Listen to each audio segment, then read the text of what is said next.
na carta de Timóteo, primeira carta de Paulo a Timóteo, dando continuidade àquilo que nós temos visto nas oportunidades que eu tenho falado aqui nas quartas-feiras, falando sobre a carta de 1 Timóteo. No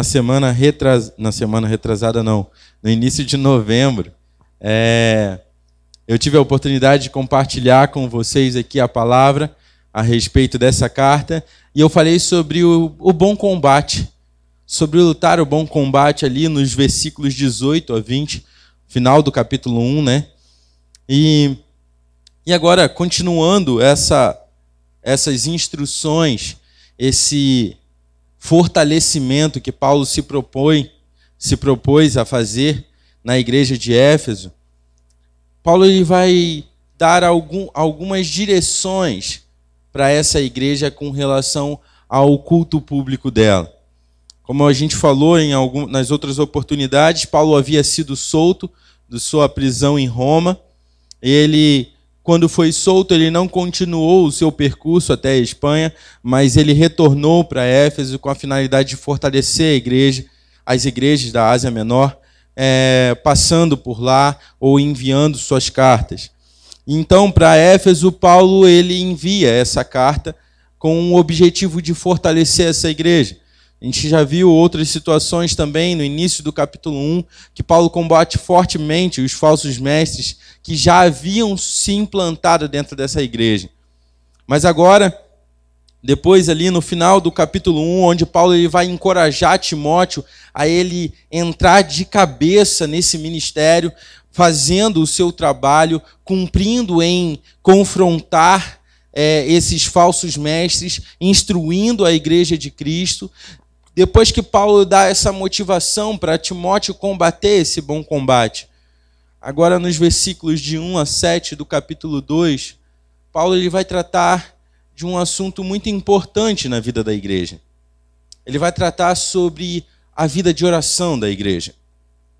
Nos capítulos 2 e 3 da primeira carta de Paulo a Timóteo, nesses dois capítulos em particular, Paulo ele vai dar diretrizes que vão direcionar e vão servir de base para todas as igrejas, desde o primeiro século até hoje, no nosso século 21. Esses dois capítulos aqui, Paulo vai tratar de assuntos como oração, como a postura do bispo, no caso, o pastor, o líder da igreja. Vai falar sobre a postura dos diáconos, como a mulher deve se portar dentro da igreja. Todas essas coisas vão ser ditas agora. Mas Paulo ele inicia nesse capítulo 2, nos versículos de 1 a 7, falando sobre oração.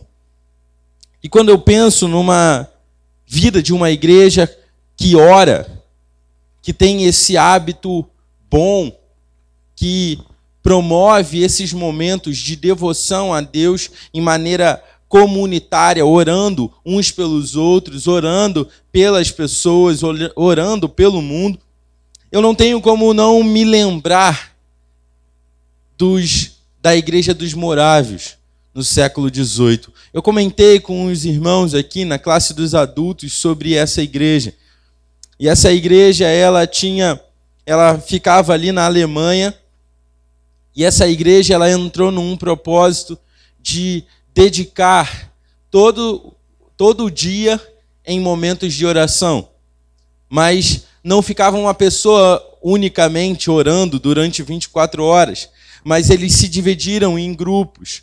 E essa igreja teve esse comprometimento em devotar a sua vida a um compromisso de oração durante quase um século, de maneira ininterrupta. 24 horas por dia, essa igreja tinha pelo menos um membro dela orando. E os morávios, naquela época, eles entraram com esse objetivo, vendo a necessidade de missões. Eles olharam para os países próximos e também para os países distantes, como África, e eles viram a necessidade de enviar pessoas para anunciar o Evangelho. E desde o início desse processo de oração, até meado desse processo, nem chegou a ser os 100 anos inteiros, mais de 200 pessoas daquela igreja saíram para fazer missões. Elas não só se comprometeram em orar, mas se comprometeram com Deus a ser instrumento nesse pedido que elas estavam fazendo. Elas oravam por missões, então nada mais justo também que se dispor a fazer missões.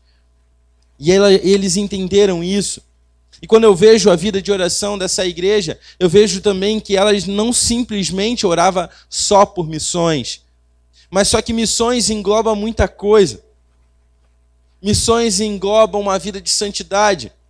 Missões engloba a pregação do evangelho. Missões engloba a salvação de pessoas. Tudo isso eles faziam por meio de oração. Paulo ele vai trabalhar sobre esse assunto.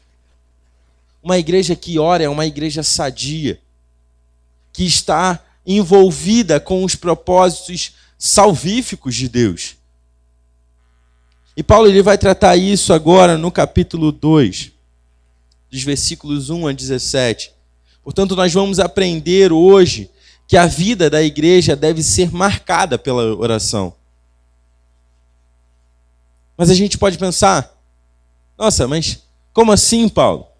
Quer dizer, então, que o certo a se fazer, o comprometimento de uma igreja com oração tem que ser no padrão dos morávios, que orou ininterruptamente durante quase um século? Não, não quer dizer isso. A atitude deles foi louvável. O compromisso dele foi real e genuíno. Mas não é necessariamente aquilo que todas as igrejas precisam fazer. Mas a Bíblia direciona um padrão. E por isso nós vamos ver, olhando para esse texto, e vamos aprender como deve ser a vida de oração de uma igreja.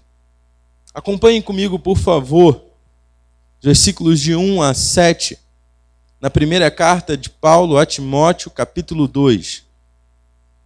E Paulo diz assim: antes de tudo, recomendo que se façam súplicas, orações, intercessões e ações de graça por todos os homens, pelos reis e por todos os que exercem a autoridade, para que tenhamos uma vida tranquila e pacífica, com toda a piedade e dignidade.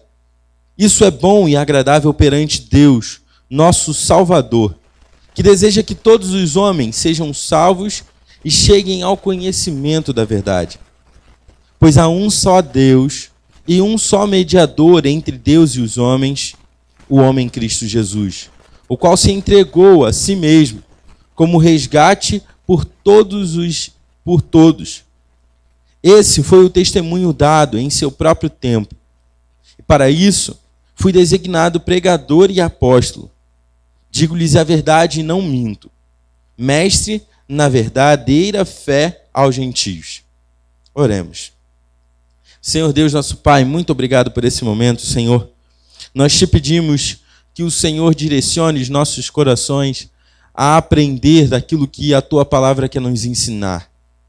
Deus, eu peço que esse momento seja um momento em que a gente esteja completamente entregue, para que a gente possa, de fato, olhar para aquilo que o Senhor quer ensinar e não apenas aprender, mas também sair daqui desafiados a aplicar, Senhor. Que o nosso coração se comprometa com essa tarefa, Senhor.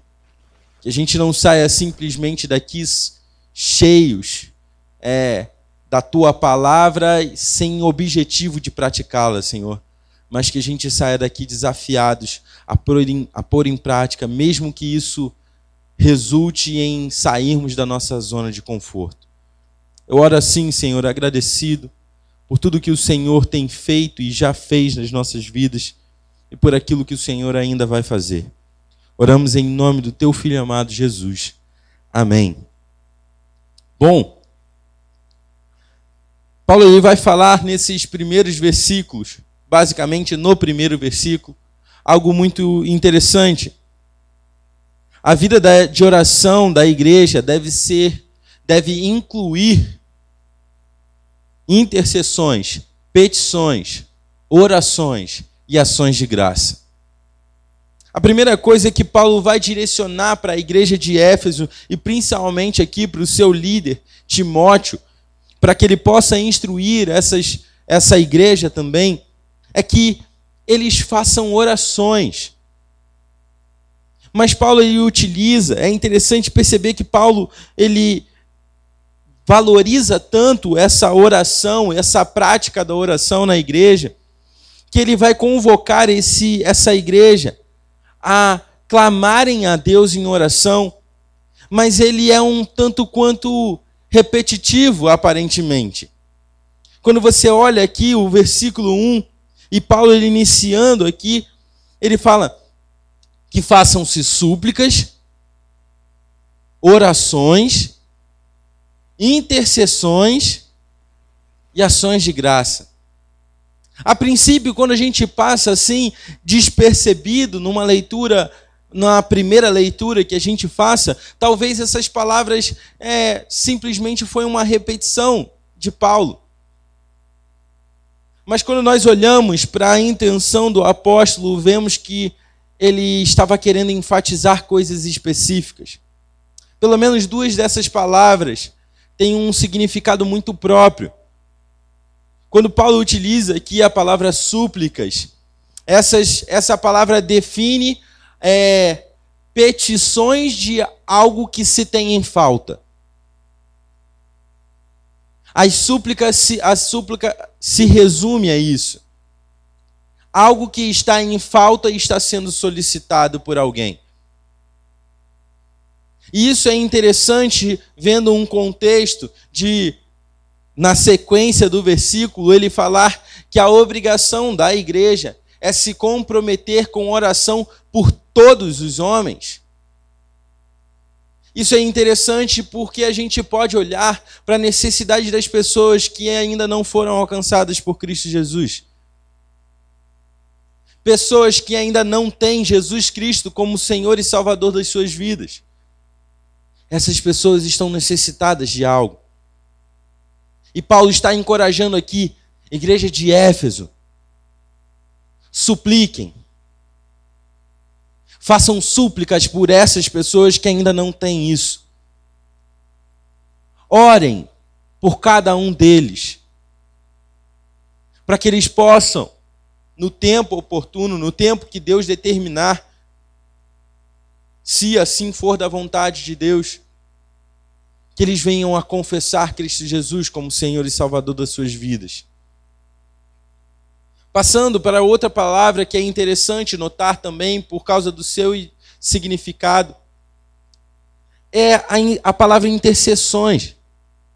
A palavra intercessão, ela dá a ideia de alguém que se aproxima de outro. Alguém que vai de encontro a outra pessoa. Intercessões, necessariamente, a palavra aqui está definida nesse campo semântico, nesse significado.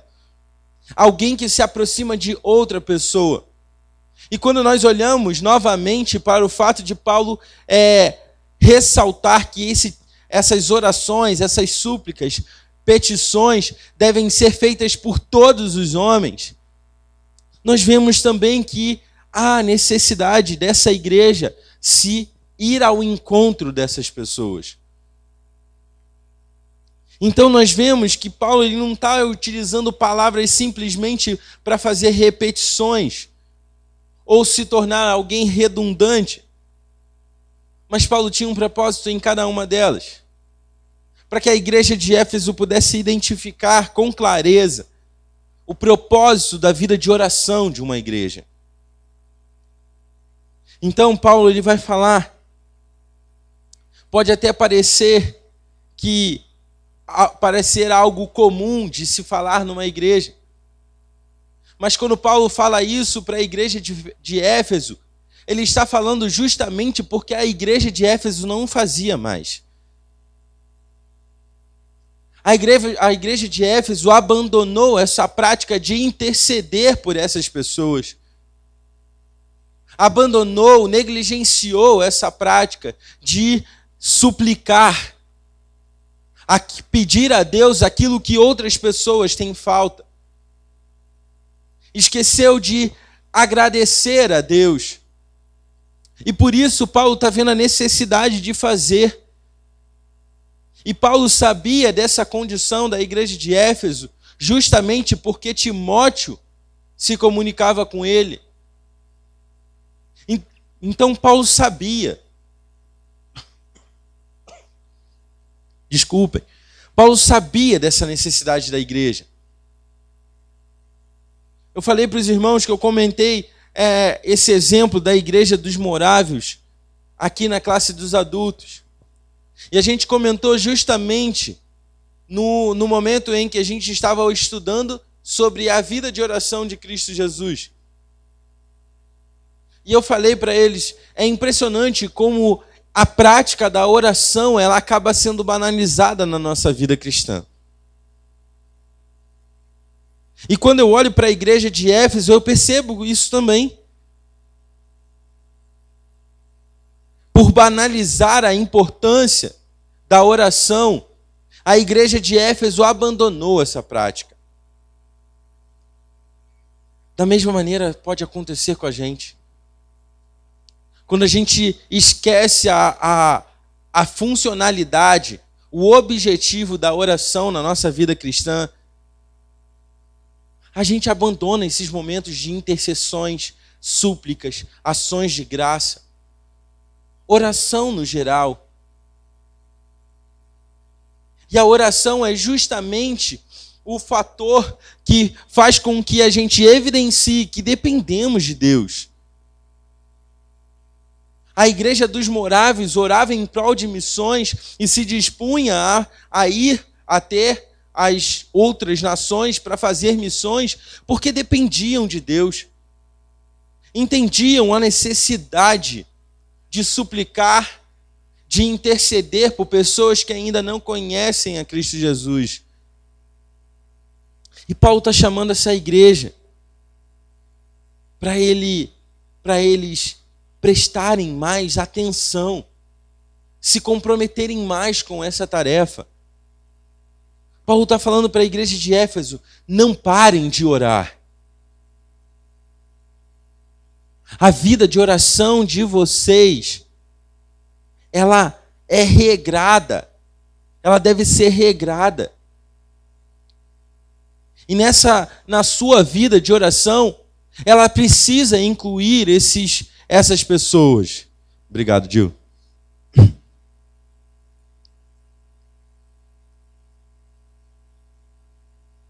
O apóstolo Paulo, ele encerra esse versículo identificando justamente os beneficiados de da vida da igreja que ora. E ele vai falar assim no final do versículo 1, por todos os homens, como eu havia comentado anteriormente. Não é somente pelas pessoas da nossa igreja que devemos orar. Nós temos aqui o nosso culto de quarta-feira, onde depois do momento da palavra, nós temos um momento oportuno de orarmos uns pelos outros. Mas Paulo, quando ele escreve essa carta para Éfeso, ele não limita simplesmente a oração uns pelos outros dentro da sua igreja. Paulo não está falando aqui também de oração exclusiva para os crentes. Mas Paulo faz questão de relembrar a eles, é por todas as pessoas. E Paulo ele fala isso porque dentro daqueles falsos mestres que se infiltraram na igreja, existia um pensamento muito elitizado de que alguns privilegiados que mereceram a salvação, essas pessoas exclusivamente escolhidas a dedo por Deus porque mereciam ser escolhidas, essas pessoas achavam que a vida de oração da igreja não deveria ser estendida para outras pessoas. E Paulo vai lembrar essa igreja, não é somente pelos crentes da sua igreja, não é somente para aqueles que são salvos em Cristo Jesus, mas deve ser feito esse tipo de oração por meio de súplicas, intercessão, ações de graças por todos os homens.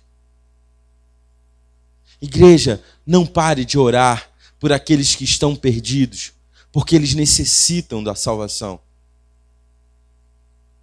É claro que a nossa oração, ela não diferencia, ela não muda a vontade soberana de Deus. Mas a nossa oração, sim, faz com que a gente evidencie a dependência desse Deus. Nós cremos que esse Deus, ele é soberano, que ele é um Deus justo, amoroso, que ele sabe de todas as coisas e pode todas as coisas, que está presente em todos os lugares. Quando nós oramos, nós colocamos a dependência nesse Deus que tem esses e muitos outros atributos. Paulo está chamando essa igreja. Coloquem essas pessoas em oração diante desse Deus. Nossas orações devem ser direcionadas para todos esses homens. Mas o problema, irmãos, é que a gente acaba sendo egoísta demais na nossa vida de oração. Mas egoístas como assim? Poxa, Paulo, aqui na quarta-feira eu oro pelas outras pessoas. Eu não sou egoísta. Eu oro pelas outras pessoas. Mas egoístas porque muitas vezes nós esquecemos de incluir nas nossas orações aqueles que estão necessitados de salvação. Egoístas porque muitas vezes esquecemos de interceder por aqueles que ainda não confessaram a Cristo Jesus. Aqueles que possuem outras necessidades além da espiritual. Mas, Paulo, existe um problema em eu pedir só pelos meus irmãos ou pedir coisas que eu também necessito? Não existe problema nenhum, irmãos. Não existe nenhum problema da gente se reunir aqui, orar uns pelos outros, agradecer pelos pedidos que foram acolhidos por Deus. Não tem problema nenhum. Mas o problema está justamente no fato da gente não se lembrar de todas as outras pessoas. O problema está quando a gente começa a viver a igreja para a igreja exclusivamente. O problema está porque quando a gente começa a fazer isso, a gente se torna uma igreja exclusivista, onde a gente se relaciona muito bem uns com os outros, nós temos uma vida de oração muito boa uns pelos outros, mas nós esquecemos do restante do mundo. Nós esquecemos do mendigo que está na rua. Nós esquecemos daquele cara que é viciado em drogas. Nós esquecemos, talvez, de um amigo de infância que, por causa da sua escolha de ir para a igreja e se comprometer com Deus, você nunca mais falou com ele. Paulo está falando para a igreja de Éfeso: não deixem de orar por aqueles que não são da sua igreja. Orem por aqueles que ainda não são salvos. Orem por aqueles que já foram convencidos que eram pecadores e que necessitavam de um Salvador, mas que hoje estão caminhando num caminho errado. Orem por todos os homens, não somente pela sua igreja. Diante disso que Paulo está ensinando, todas essas situações, elas cabem muito bem. Tudo isso cabe na vida de oração de uma igreja. Mas o que precisamos também é não deixar de nos aprofundar na palavra de Deus e aquilo que ela instrui sobre oração. Porque a gente não ora de maneira correta, Porque a gente esquece das instruções que a Bíblia dá sobre oração. E a palavra de Deus fala várias vezes sobre essa prática da igreja e como devemos fazer. Nós precisamos simplesmente nos aprofundar mais, conhecer mais sobre aquilo que Deus desejou que a gente conhecesse. E conhecendo, praticar. Mas Paulo ele não encerra por aí. Paulo ele vai falar que a vida de oração da igreja deve incluir não só todos os homens, mas também as autoridades, os reis e as autoridades. E é interessante a gente olhar para aquilo que Paulo fala aqui no versículo 2, porque Paulo faz questão de incluir reis e autoridades, mesmo tendo no final do versículo 1 falado todos os homens. É interessante a gente olhar para isso. Porque se todos os homens inclui todos os homens, os reis e as autoridades estão incluídas nesse todos os homens. Mas Paulo fez questão de colocar isso no início do versículo 2, por uma coisa muito específica. Paulo ele tinha em vista as autoridades romanas. E, só para a gente abrir um parêntese aqui, as autoridades romanas não eram muito benquistas pela população cristã. E ela não era benquista justamente pelas opressões e perseguições que estavam acontecendo. Nessa época em particular, no momento em que Paulo escreve essa carta, o imperador em questão aqui era nada mais, nada menos que o próprio Nero. E era por causa de Nero que Paulo estava preso. E que posteriormente seria morto pela condenação vinda do imperador. Mas Paulo ele direciona, ele faz questão de mencionar as autoridades e os reis, justamente pelo fato de que não era um sentimento vindo naturalmente do homem. Por mais que ele fosse regenerado e entendesse que Cristo Jesus o perdoou dos seus pecados, existia aquele sentimento talvez de rancor, de remorso. Talvez alguns daquela igreja ali de Éfeso já haviam perdido parentes próximos por causa da perseguição aos crentes. Essa igreja, talvez, quando ouvisse Paulo falando sobre todos os homens, desse aquela ajeitadinha. Não, todos os homens quer dizer todos os homens, não os reis e os imperadores, é claro. Porque eles nos oprimem, eles vão contra o evangelho, eles fazem coisas más. Eles não são honestos, eles não são éticos. E talvez esse pensamento vindo de um ser humano normal como eu e você, viesse à cabeça deles. Paulo ele não quer deixar a dúvida. Ele quer dizer para essa igreja que na vida deles de oração deve ser incluído sim as autoridades e os reis. Paulo ele fez isso e quando ele escreve dessa maneira para essa igreja, não seria difícil imaginar alguém que não gostasse de Nero naquela época. Ele sabia. E por isso ele faz questão de mencionar os reis e as autoridades. Mas mesmo diante de toda essa perseguição que se havia naquela época ali, com Paulo e os cristãos, Paulo fala para eles incluírem nessas súplicas e orações e intercessões e ações de graça, incluam também os reis e as autoridades. Mesmo que eles não sejam fiéis, tementes a Deus, incluam eles nas suas orações. E quando Paulo faz isso, com certeza, essa atitude de Paulo gerou queixos caídos. Mas como assim, Paulo?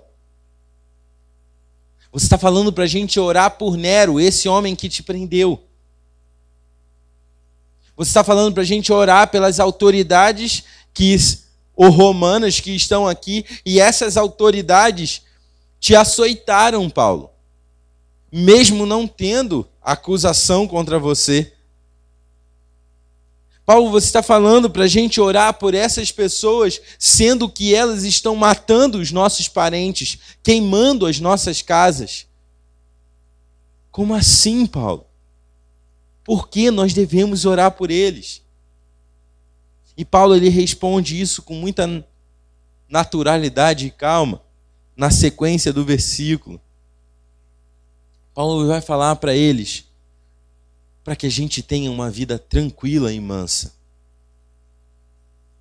E quando Paulo fala isso, Paulo, ele quer dizer que o crente em Cristo Jesus, ele deve orar por suas... Achavam que era um golpe político ou algo do tipo. E por isso os cristãos eram tidos como esses rebeldes. Paulo está falando para essa igreja, orem por eles. Tenham atitudes passivas para com eles, para que dessa maneira vocês possam viver de uma maneira tranquila e mansa, sem serem perseguidos, ou esperando não serem perseguidos. Mas Paulo, ele não está definindo que obrigatoriamente Deus vai conseguir tranquilidade ou mansidão para eles viverem. Mas Paulo está falando de uma expectativa. Façam isso e esperem o melhor. Mas se eles entregarem o pior, qual é a atitude de vocês como igreja? Continuem orando por eles. Mesmo se eles forem opressores para com vocês. Vocês já pararam para pensar nessa questão, meus irmãos? O compromisso que nós, como igreja, temos de orar pelas autoridades políticas da nossa nação. Às vezes a gente só lembra disso no momento em que acontece alguma corrente no WhatsApp, ou no momento de um impeachment de um presidente. Mas Paulo está falando para essa igreja se comprometer diariamente por orar por esses líderes. É um comprometimento que a igreja de Cristo Jesus deve ter com as suas autoridades. Nós precisamos orar pelas nossas autoridades. E nós precisamos orar por elas não simplesmente para termos uma vida tranquila,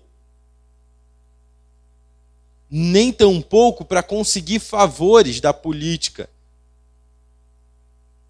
Nós oramos por eles porque nós entendemos o nosso comprometimento diante de Deus com as autoridades. Porque acima de todas as coisas, como Paulo fala na sua carta aos Romanos, no capítulo 13, e como Pedro vai falar na primeira carta dele, no capítulo 2, as autoridades que são instituídas na nossa vida foram instituídas pelo próprio Deus.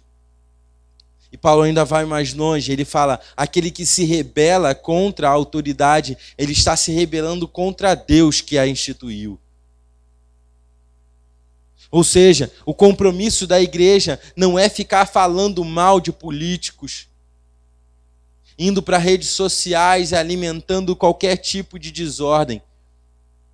O compromisso da igreja, mesmo diante de qualquer absurdo de falta de ética, moral, falta de comprometimento com as suas propostas políticas, ainda assim, a proposta, o comprometimento da igreja é orar pelas suas autoridades, por aqueles que os representam. A ideia que Paulo quer passar para essa igreja é que eles não tenham rancor das suas autoridades. Não alimentem inimizade contra as autoridades instituídas por Deus nas suas vidas. ainda que eles sejam corruptos, opressores, o seu comprometimento diante de Deus é uma vida de oração específica por eles. Mas Paulo, ele continua a sua mensagem, e agora, ao invés dele incluir mais alguém nesse caderninho de orações da igreja de Éfeso, Paulo, ele vai dar a motivação. Porque a vida de oração de uma igreja deve ser motivada pelo propósito salvífico de Cristo Jesus. E Paulo vai falar isso nos versículos 3 a 6. Depois de convocar essa igreja a incluir todos os homens e juntamente as autoridades e os reis em suas orações, Paulo encerra falando sobre o que motiva a igreja a fazer isso. Paulo, ele primeiro inclui essas pessoas nesse caderno de oração. Olha só, vocês precisam orar pelas pessoas que ainda não confessaram Jesus como Senhor e Salvador das suas vidas. Olha só, vocês precisam incluir nas suas orações as autoridades e os reis que governam sobre vocês. E agora Paulo vai falar nos versículos de 3 a 6 o motivo para isso. A motivação que essa igreja precisa ter, precisa se basear, é na obra de Cristo Jesus. A igreja, portanto, deve orar por todos os homens, porque o desejo de Deus é que todos se salvem. Vamos abrir um breve parêntese novamente aqui, meus irmãos. Quando Paulo fala aqui que o desejo de Deus é que todos se salvem, Paulo, ele não está falando aqui de uma salvação universal, onde todas as pessoas, mesmo aquelas que não confessarem Cristo Jesus, serão salvas. Paulo não está dizendo isso. E nem tampouco Paulo está dizendo que a vontade de Deus não foi acatada quando as pessoas que não confessaram Cristo Jesus não foram salvas. Paulo também não está dizendo isso. Mas Paulo está dizendo que o desejo de Deus é que todas as pessoas sejam salvas. Ou seja, Paulo está especificando para aquela igreja, prestem atenção, o maior exemplo de demonstração desse desejo salvífico de todas as pessoas, da parte de Cristo Jesus, é o próprio Cristo Jesus crucificado na cruz. Porque quando Cristo Jesus é crucificado na cruz, ele evidencia para todas as pessoas quem ele era. Essa é a demonstração de Cristo, de Deus, objetivando, desejando a salvação de todos. Ele entregou o único sacrifício que poderia cumprir, que poderia pagar a dívida do homem. Ele entregou. O problema é que algumas dessas pessoas não reconhecerão Cristo Jesus como Salvador e Senhor das suas vidas.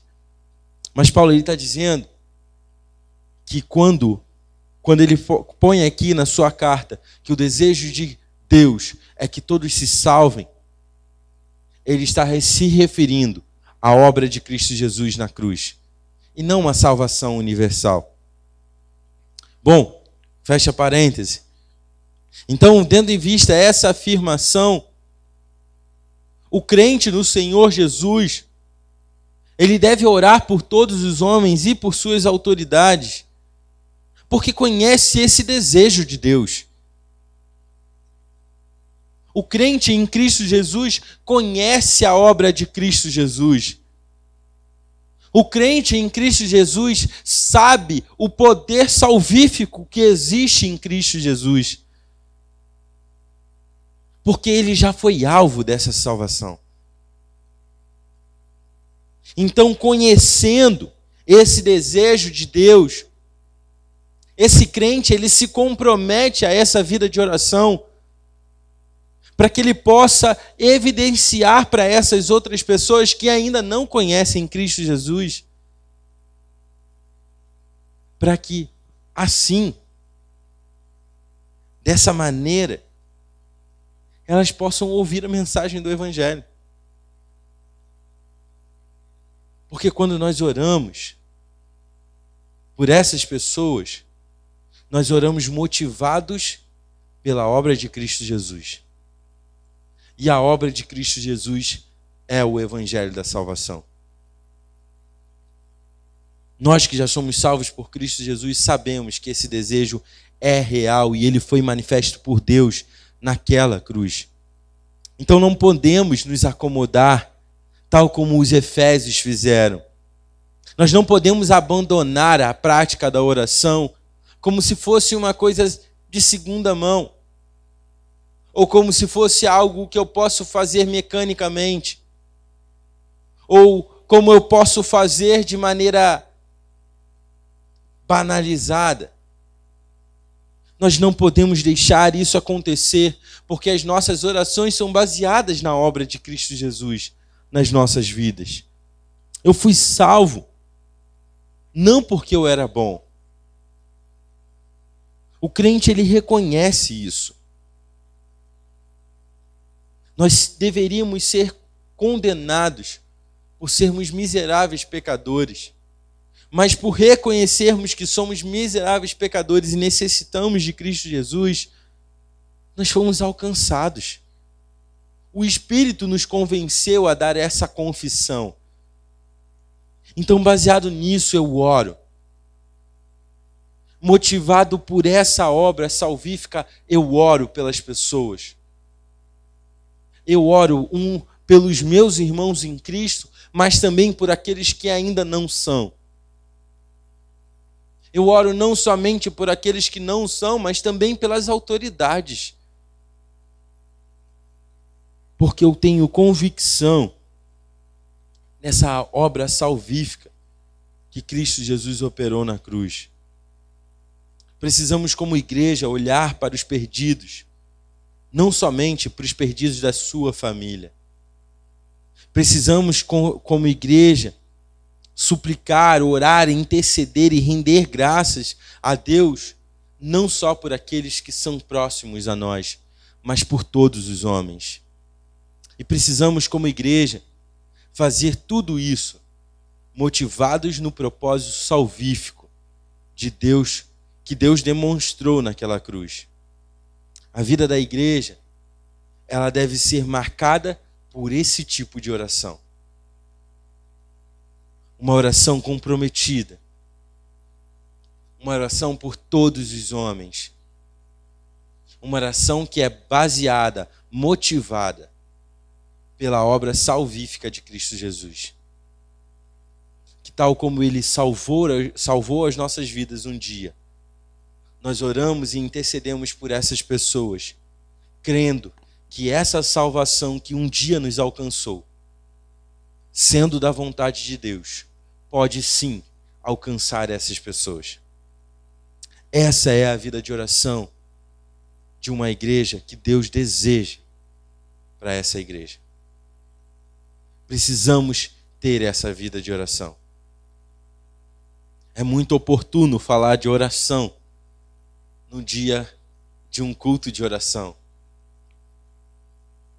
Que nesse momento em que a gente vai se separar agora para reunirmos em grupos, para orar, que a gente possa se lembrar que nós devemos fazer intercessões, orações, petições, ações de graça diante de Deus por todos os homens. Incluam no seu caderno de oração pessoas que ainda não foram salvas. Pessoas que você, inclusive, nem sequer conhece. Inclua no seu caderno de oração as autoridades da sua nação, as autoridades das outras nações. Inclua nesse caderno de orações que você tem a motivação correta para orar, baseada na obra de Cristo Jesus, com o objetivo de render glória e honra ao nosso Deus. Amém? A gente vai orar e a gente, logo depois, pode se dividir em grupos para orarmos uns pelos outros. Oremos. Senhor Deus, nosso Pai, muito obrigado por esse momento, Senhor. Muito obrigado porque a Tua palavra acaba de nos confrontar com uma prática que deve ser constante nas nossas vidas, Pai.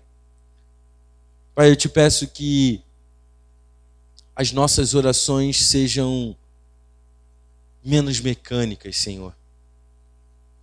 Que a gente possa se policiar mais para que elas não sejam simplesmente palavras bonitas sendo faladas diante de Ti, Senhor, mas que sejam frutos de uma realidade espiritual. Deus, eu te agradeço, Senhor, porque a Tua palavra nos confronta a orar não somente pelas nossas vidas, não somente pelas vidas dos nossos parentes, não somente pela vida da nossa igreja, mas a palavra de Deus nos motiva a incluir nas nossas orações todas as pessoas. Pai, eu te peço também que o Senhor nos ajude a ter um comprometimento e uma compreensão maior sobre orarmos pelas nossas autoridades. Deus, que os nossos corações sejam dedicados dessa maneira para orarmos pelos nossos líderes políticos, Pai. Situações tão complicadas que temos visto. Pessoas que estão nos representando politicamente com uma ética, com uma moral tão baixa, Pai. Deus, peço piedade por esses homens, Senhor. Que na Tua soberania o Senhor alcance cada um deles, Pai. E que alcançando eles, Pai, o Senhor mude a trajetória da vida deles. Mude a percepção, o pensamento, as atitudes deles, Pai. Para que possamos viver de maneira tranquila e mansa. Deus, te pedimos, Senhor, que essas orações sejam motivadas sempre pela obra salvífica de Cristo Jesus, que se entregou naquela cruz por pecadores miseráveis como nós. Deus, que as nossas orações sejam baseadas por meio disso. Que a gente não se esqueça, Senhor, de relembrar que só podemos nos achegar a Ti em oração por causa dessa obra salvífica em nossas vidas. Deus, muito obrigado por essa tão grande salvação e por todos esses privilégios que o Senhor nos concede. Oramos assim, Senhor, agradecidos, em nome do Teu Filho amado Jesus. Amém.